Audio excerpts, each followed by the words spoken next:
제 아내에 대해 얘기를 해볼까 합니다. 제 아내는 정말 주변에서 저를 부러워할 정도로 현모양처였습니다. 거기에다 시부모님한테도 정말 잘해서 저희 부모님이 계신 시골에서도 제 아내는 유명할 정도입니다.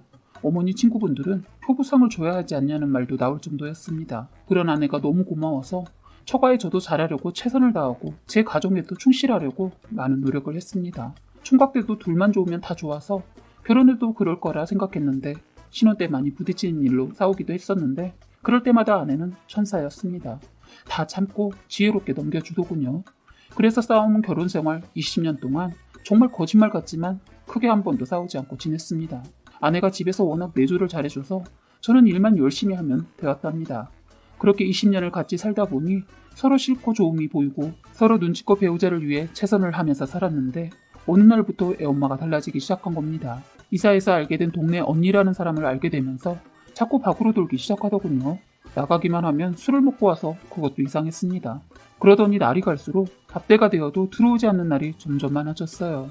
술도 잘하는 편이 아닌데 술도 자꾸 먹고 들어오고 이젠 저녁 때쯤 되면 어쩔 땐 아예 저 퇴근 시간에 맞추어 음식도 배달해 두고 나가더군요. 아이들은 엄마가 언제부터 이랬는지 모르겠지만 아주 당연하듯이 배달 음식 먹는 게 익숙하더군요. 애들 어릴 땐 유기농 노래를 부르고 밖에 음식 특별한 날이 아니면 먹이지 않던 사람인데 아이들이 자연스럽게 먹는 거 보니 한두 번 먹어본 게 아닌 것 같았습니다. 그래서 아이들에게 물어봤더니 애엄마가 이사 오고부터 그랬다고 하더군요. 아내에 대해 더 구체적으로 말을 해드리자면 워낙 수줍음도 많고 사람들 많은 곳은 일체 안 가고 노는 것도 좋아하지 않는 사람입니다. 아내랑은 20대 중반에 만나 지금 40대 중반이 되었네요. 그리고 이사도 참 많이도 다녔는데 이번처럼 이러진 않아서 저는 너무 당황스럽고 이런 환경이 낯설더군요. 한 번도 이런 적이 없던 사람이 이사 오고 나서부터 화장도 하고 모임도 만들어서 나가더군요. 너무 걱정이 되어서 주변에 물어보니 갱년기 오면 그럴 수 있다고 하더라고요. 제가 남자이고 의학적으로 아는 것이 없어 달라진 아내를 위해 검색도 해보고 전화 상담도 해봤습니다. 남들은 제가 너무 유난이 아니냐고 하지만 저는 그동안 저에게 자신을 희생해준 아내에게 무언가 도움이 된다면 해주고 싶어서 나름 여러 방면으로 애를 써봤습니다. 여자들 한 달에 한 번 한다는 마법이라는 것도 여전히 하고 있고 저희 20년 살았어도 서로 부부 사이가 남다를 만큼 좋습니다. 그렇다 보니 아내의 달라진 행동이 저에겐 너무나 크게 와닿는 겁니다.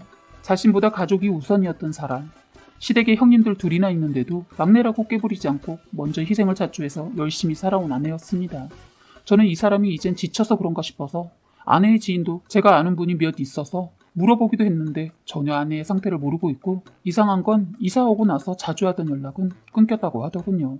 그리고 어머니도 하시는 말이 며느리가 예전 같지 않아서 그런다며 혹시 싸웠냐고 묻더군요. 부모님들도 저희가 싸움이라는 건 전혀 안 한다는 걸 알면서도 며느리의 행동의 변화에 저에게 묻더군요. 어머니 말로는 어딜 가려는지 급하게 본인 할 일 끝내자마자 가버렸다고 하더군요. 워낙 부모님한테도 딸처럼 하나하나 챙기면서 본가에 가면 한두 시간은 기본으로 있다가 오는 사람인데 1시간도 채 있지 않고 갔다고 해요. 그러면서 다음엔 자주 못 올 것 같다고 그런 말까지 전하고 갔다고 합니다. 그래서 부모님은 애들이 이제 크니까 돈 들어갈 일 많아서 며느리가 일을 하려나 보다 생각하고 더 이상 묻지 않았다고 하더군요. 저는 먼저 말을 할 때까지 기다려야 하는지 아니면 먼저 물어볼까 많은 고민 끝에 일단 가볍게 물어봤습니다. 요즘 왜 이렇게 바빠? 동네 언니가 밥 먹자고 하고 애들 다 컸는데 왜 집에만 있냐고 해서 나가서 커피 마시고 오는 거야. 그런데 요즘 너무 밖으로 나가는 것 같은데? 그런가? 그동안 20년 동안 집에만 있었으니까 이제 나갈 때도 됐지. 그 언니가 집에만 있으면 몸에도 곰팡이가 같은데 뭔 그런 소리가 있어. 몰라. 한 언니 알게 되면서 여러 명 알게 되었는데 너무 재밌어. 나이들이 있어서 그런가? 농담이 다 19금을 넘어. 웃다가 시간 가는 줄 모르고 늦은 거야.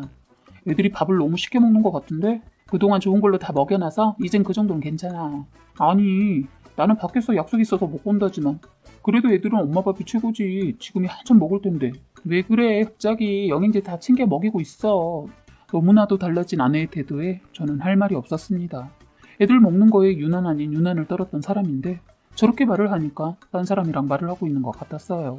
그래서 저는 지금 만나고 있는 사람이 누구들인지 물어봤습니다. 이사 온 지 3달밖에 안 됐는데 그렇게 친해졌어? 난 그동안 뭐하고 살았나 모르겠어. 자기 현모양처였잖아. 가족을 위해 최선을 다해 살았잖아. 그래서 내가 늘 고맙고 또 고맙지. 그러니까 바보처럼 나는 없이 산 게 억울해. 왜 그래? 아니 언니들이 나보고 바보래. 그렇게 살지 말라고 해서 생각해보니까 진짜 억울한 것 같아서 내가 그 보상해줄게.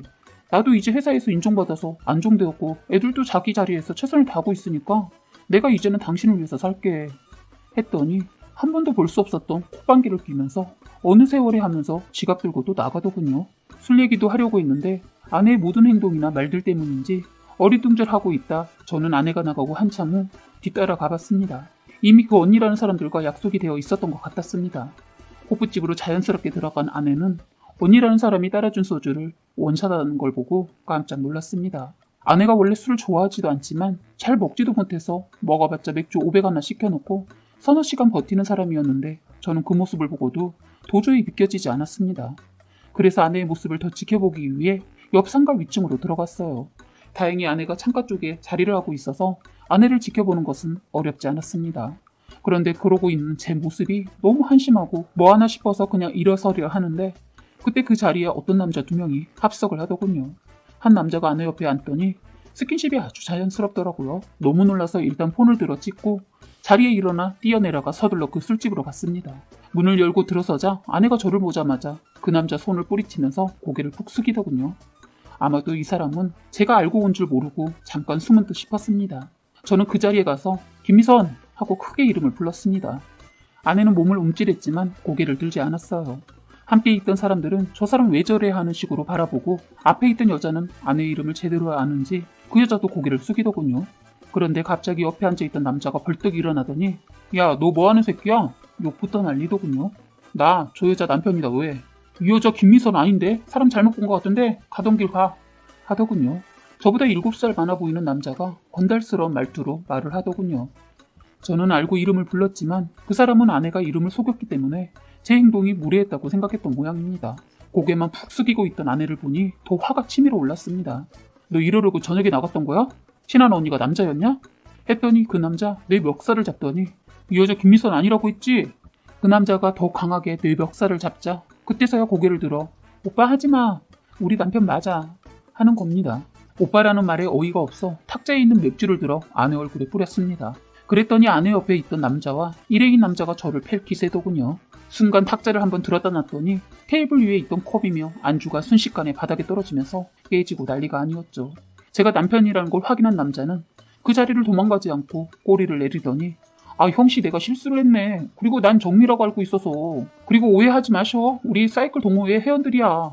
그 동호회에는 서로 만나서 서로 만지고 껴안고 그럽니까? 제가 그 전에 지켜봐왔다는 걸 모르는 이 사람들은 끝까지 아니라고 발뺌을 하고 친해서 한 행동인데 오해한 것 같다며 저에게 진정하고 같이 동호회에 들어오라 하면서 술을 권하더군요. 참 기가 막혀서 아내를 쳐다봤습니다. 정말 동호회에서 불륜만이 일어난다고 듣기만 했지 제가 겪을 줄은 몰랐네요. 저는 그 순간 다 엎어버릴까 생각하다 이들의 생활이 어떠한지 호기심이 생기더군요. 저는 못 이기는 척하고 자리에 합석을 하니 갑자기 아내가 집에 가자고 하는 겁니다. 아니 나도 한번 얘기 들어보고 가입해볼까 해.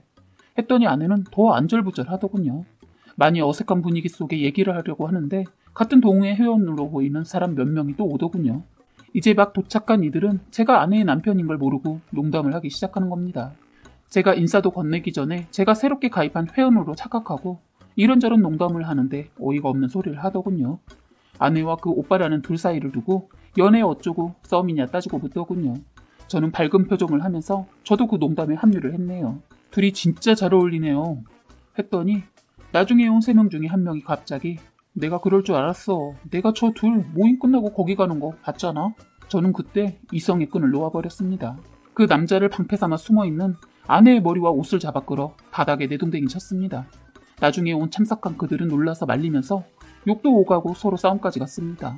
나 저 여자 남편인데 왜 할 말 있냐? 그래도 여잔데 말로 해야지. 넌 네 마누라가 같이 뒹군 놈이 옆에 있는데 눈이 안 돌아갈 것 같아? 너 같으면 그럴 수 있어? 했더니 한 발 물러서더군요. 저는 그 늙은 놈도 멱살을 잡아 맥주잔으로 머리를 날려버리고 싶었지만 바닥에 내동댕이 치고 발로 밟는 것밖에 할 수가 없더군요. 주변에서 신고해라는 말이 나오니까 그 늙은 놈이 내 앞에 무릎을 꿇고 사과를 하더군요. 주변 사람들한테는 신고하지 말라고 부탁까지 하더군요.